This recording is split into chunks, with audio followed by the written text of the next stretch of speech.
Maayong adlaw kanyo tanan nga nagpaminaw karon ning tuluman nun, kini ang akong suliran. Ilabin na ninyo Dr. ni Obra ug Attorney Elaine Bathan. Ingon man sa mga artista nga maghatag og kinabuhi ning akong suwat suliran. Tagualan ko niyo sa pangan nga Lia, 36 anyos, may duha ka anak apan dili kasado. Taga Dumanhog, Cebu. Punto legal kining akong suliran. Kabahin kini sa akong pagkatao. Wa man ko makaila sa akong tinuod nga ginikanan. Kay matud pa, gibilin ko nila sa akong lula. O gipanghatag sad ko sa lain nga maoy akong namatan og kahayag. Aron ni sabtan, sugdon ko sa gamay pa ko. Ingon ini ang mga pangitabo.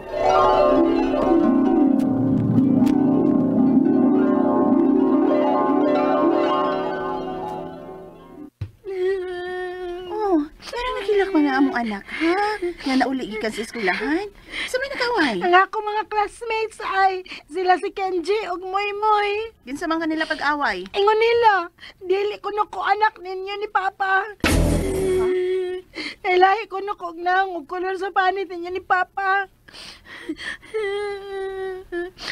Kay ako kuno ito mo niya kamas Papa puti.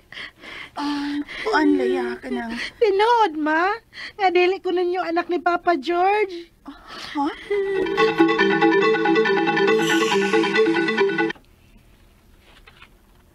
Nganong ni aman mo sa akong kwarto ma, pa? Kining Leia, nagkasabot mi si Papa nimo nga sultihan na lang ka namo sa tinuod. Ha? Nga unsa? Istoryahan kong mama nimo sa imong gipangutanan niya. Gipaningkamutan man ta namo nga kutob sa mong mahimo, itago namo nimo ang kamatuoran. Apan nagkadako ka, nagsugod na ka og sukit-sukit bahin sa imong pagkatao. Mao nga nakahukom na lang mi si mama nimo nga tug-anan kas tinuod. Ha? Nga unsa di ay? Leia anak, bisan pas ka matuoran, wa ba gyud ka namo isipa nga dili gyud ka namo anak, di ba? Anak lagi pa ang among pagtan-aw nimo. Kay dili gyud ay lagi ko ninyo anak ni Papa. Dili ko. Paminaw. Ingon man gud ini ang mga panghitabo.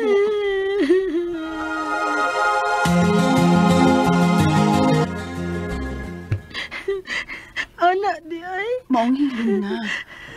Bisan pa man ingon ang kamatuoran day. Pero na-feel bagod nimo nga gipasagdan ka namo ug wa isipang anak. Di ba nga love man ka namo Papa George nimo? Mao na importante. Maong hilom na. Bisan pa man anak nga kamatuoran nga among gibutya diha nimo. Matuod nga anak ang among pagtan-aw nimo Leia. Love you, nak. I love you too, Ma.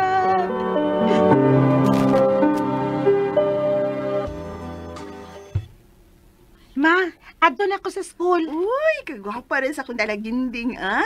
Dagang gamay naman yung akong anak, oy. Wa pa manggod ko madaga, Ma, oy. Ten pag gani ko. Pila na kang katuig ikan karon. Madaga ka na. 10 anyos ka na ba, ya? Maayo! Ma, naitaw mo ay. Tana. Dungan tagawas. Tanaw na to kung pinsan nang nangayo og katahuran.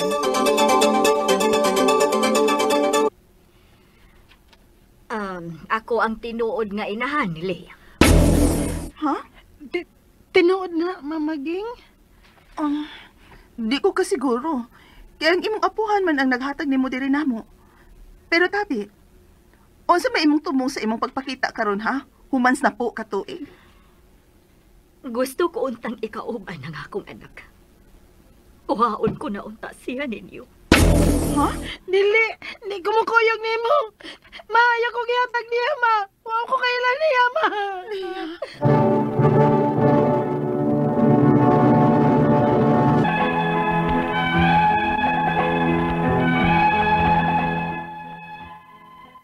Wa gyud ko mukuyog sa nagpailang inahan ako niadtong 10 years old pa ko. Mas gipaboran kong ubanan ang magtiayon nga nagsagop nako. Kay anak man gyud ang ilang pag-atiman ug pagtagad nako. Hangtod nga nagadako ko og nakabaton og mga anak. Unya, Ang akong mga apo, Leia. tanan sa eskwelahan, Ma. Na-late kag duaw din bahay lagi. Ay, sige lang. Muanhi lang niya og balik inigting pamuhi nas mga bata. aron makita na ko sila. Salamat, ma, ha. Salamat sa inyong suporta hangtod karon. Nga hangtod na nga akong mga anak, giisip na sa ninyong tinuod nga mga apo. Ako ang angay nga magpasalamat ni mo, Leia. Kay ikaw ang nagkumpleto sa mong panagtiayo ni Papa ni mo. Aron matawag ni og pamilya. Kay naa ka nga giisip na mong anak. Og dili lang kay ikaw ra ang miabot naman ni Papa ni mo. Gihatakan pa gyud mi nimog mga apo. Salamat, Day. Ma, ako ang angay nga magpasalamat ninyo ni Papa. Kay dili ko maingon ini. Dili ko makakita sa akong mga anak kung wa ako ninyo atiman na ni Papa. Diya gisalikoy ko sa akong mga ginikanan. Hangtod sa akong kamatayon ang akong pasalamat ninyong Papa, ma. Nga inyo kong gidawat at tong higayon na nga masusupa ko. Og dili ko pa kaya panalitdan ang akong kaugalingon. Leia.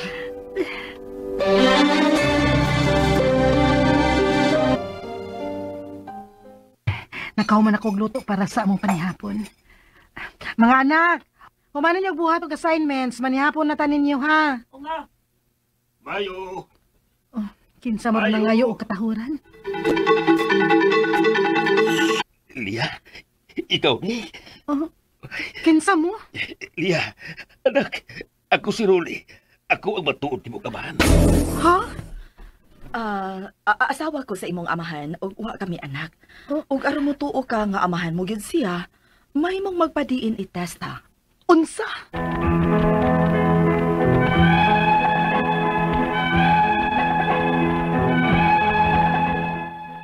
Karon nga naminyo nako, may nikalit og ari sa bahay ug nagpaila nga akong amahan. O gusto sa iyang asawa nga magpa-DNA test aron gyud kuno mahibaw-an ang tinuod. Kay wa man sa sila anak. Ang akong mga pangutana mo kining mosunod, unang pangutana. Masusupa ko nga gibilin sa akong mga ginikanan sa akong apuhan o gihatag sad ko sa akong apuhan sa magtiayon nga way anak. May tulubagon ba ang akong ginikanan sa ilang gibuhat? Ikaduhang pangutana. May nagpaila karon nga akong amahan o wa sila anak sa iyang asawa. Angay ko ba siyang tuhuan nga karon lang siya nagpakita nga dako nako? Ikatulong pangutana. Gusto sa asawa sa nagpaila kong amahan nga magpa-DNA test me para mahibaw-an gyud ang tinuod. Asa man nimo duol ana? Ni araba dinhi sa Cebu? Ikaw pa to katapusang pangutana. Mga pilam say gastuhan ana. Kay maikog man ko sa nagpaila nga akong amahan kay dili man sad gud sila daghan og kwarta. Apan murag mapugos lang sila aron kumutuon nila. Nabay ahensya sa gobyerno nga makatabang namo sa pagproseso ini. Palihog, abangi og tambagi ko. Kini ang akong suliran, Leia. Mayong adlaw, mga suking tigpaminaw, kini si Attorney Elaine Bathan. Ug ako, guys, ang muhatag ninyo og tambag, tubag, solusyon, kalinawan sa inyong mga pangutana, mga problemang may punto legal. Mga personal na itong mga pangutana, mga problema, mga emotional na itong mga problema. Agoy, ipadana na tanan ang inyong suwat, ay mo gaguol, no? Ipadala tanan. Ato ng paghahisgutan, ato ng tubagon, na atay official writers page, no? Nga kini ang akong suliran, official writers page. Pwede sa nato ipadala sa 3rd floor Jose R. Martinez Building, Osmeña Boulevard, Cebu City, or sa ato ang email address nga suliran_612@yahoo.com. Standby mo mga sukitig paminaw kay mobalik mi kahuman ani nga pahinumdom. Atong taguon sa pangalan nga si Leia, kay si Leia gipadama ni niya ang iyahang suwat pinaagi sa kini ang akong suliran, official writers page, no? Ang iyang pagkatao manggod, wa siya kaila sa iyahang tinuod ginikanan, kay gibilin kuno siya sa iyahang lola o gipanghatab sad siya nga iyahang namatan na gyud kuno, no? Wa kuno siya gyud kakita sa iyahang mga ug kaila in town sa iyang mga ginikanan. Minyo na ni, no? Unya naay ning kalit og anha nagpaila-ila kay amahan kuno to niya. Ingon niyang asawa nga magpa-DNA kay wa man ta kibaw gyud, no? Kung unsa gyud ang ilahang pakay or tinuod ba gyud kay mo siya kailang siya kadako. So una niyang pangutana, masusupa kong gibilin sa akong mga ginikanan sa akong apuhan o giatag sa akong apuhan sa magtiayon nga way anak. May tulubagon ba ang akong ginikanan sa ilahang gibuhat? Of course, no? That's abandonment in town. Sa imong pagkabata, imong pagkamusmus, gibilin kanila. Of course, no, I don't know unsa gyud ang rason Leia nganong nahitabo ni or ilahang gibuhat na wa sad gyud ta kibaw sa kahimtang atong panahona. Di ko ganahan moingon nga bati ang imong ginikanan kay kibaw pug ko nga dili lalim mahimong ginikanan labi na kung sa panahon nga wa ta kapangandam. Unya di sad ko kaingon nga ngilad sila batasan. Of course di po ko makaingon maayo sila kay the fact nga ning suko sila, the fact nga ni give up sila dayon, wa sila mong fight, wa sila maning kamot. They took the easy way out. Bati pud gyud to ilahang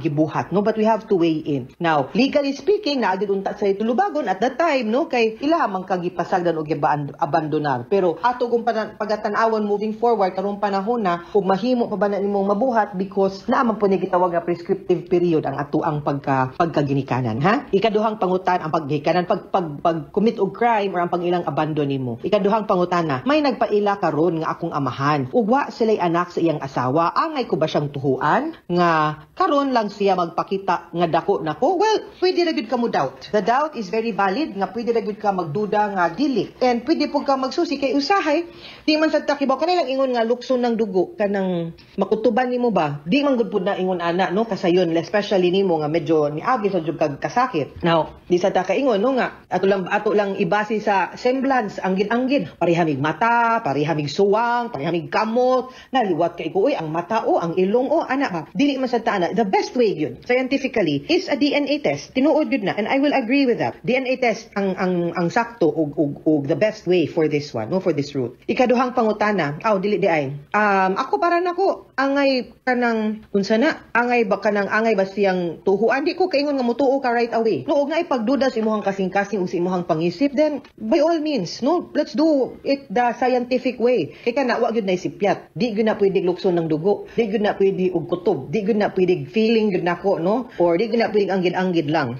Ikatulong pangutana, gusto sa asawa nga nagpaila kong amahan nga magpa-DNA test para mahibaw-an gyud ang tinuod. Asa man minudbuol na araba na sa Cebu. Okay, kita gadumanhog man di ay kano. Ang ako adik ko katubag for now I don't think na DNA diri sa Cebu. But pwede mo magpatabang sa NBI, no, magpa-assist nila para makakuha ta og DNA ma-assistan mo unya adto na nato ipadala sa Manila. Murag less than 20,000 man siguro ang mabayran ana day. As in, pero you know, tigumi di ko ka sure og kaya no, pero if only nga makakuan ta wa man gyud susama di nato kabayran ang atong peace of mind. Di nato pwede mabayran ang ato ang nga makatug ta og tarong inigagabi no. So tiguman nato let them pwede mag half baron mo or unsa og pila magasto ana kay para lang yun masusi ninyo klaro og tarong, ha. Ako din i-check tinuod nung nabay mga DNA testing center na sa Cebu.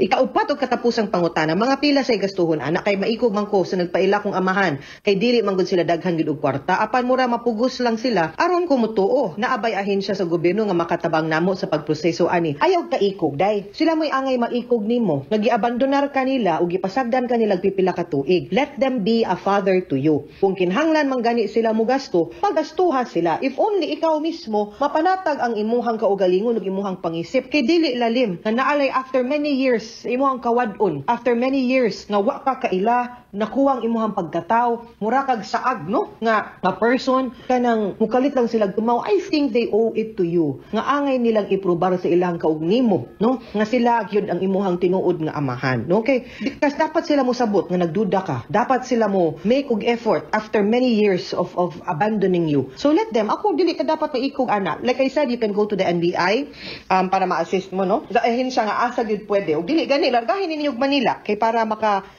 adto mo sa hospital nga makatabang og lead ninyo for a DNA test. Ako I am for a DNA test. Gastoy lang sila gamay noon sa may ana. I know di gud siya ana gud super kamahal. Nga dili gud siya matigom man dili ma-afford o gustuhon lang yun. I am for it. Kay para lang yun unta Leia nga, you know, makumpleto. Ug di man gani makumpleto, at least hinay-hinay ang mga absent nga pieces of a puzzle sa imuhang kinabuhi. Mahinay-hinay na pud in town og kaporma, no? Dugay-dugay man gani pero at least no nahitabo ra gyud pud nga makumpleto ang imong identity, siguro ang mga pangutana sa imuhang kaugalingon, no, hinay-hinay matubag through this. No, I wish you well. Hinaot unta no nga makabtan nimog tubag ang kaning pangutana ug imo bagid na siyang papa or dili. No, pahibaw ami. No, you can message me ug unsay mga ma-update ana. Okay, Leia? Mga suking tigpaminaw, hinaot unta nga naamoy nakutlo na pagtulunan karong adlaw. Kini si Attorney Elaine Bathan. Daghan kayong salamat sa inyong pagpaminaw sa atong tulumanon. Hangtod sa sunod nga sugilanon, dinhigapon sa to ang programa kini ang akong suliran. Gikan sa RMN Production Center, radyo mo nationwide. Tatak RMN, daghang salamat o maayong adlaw.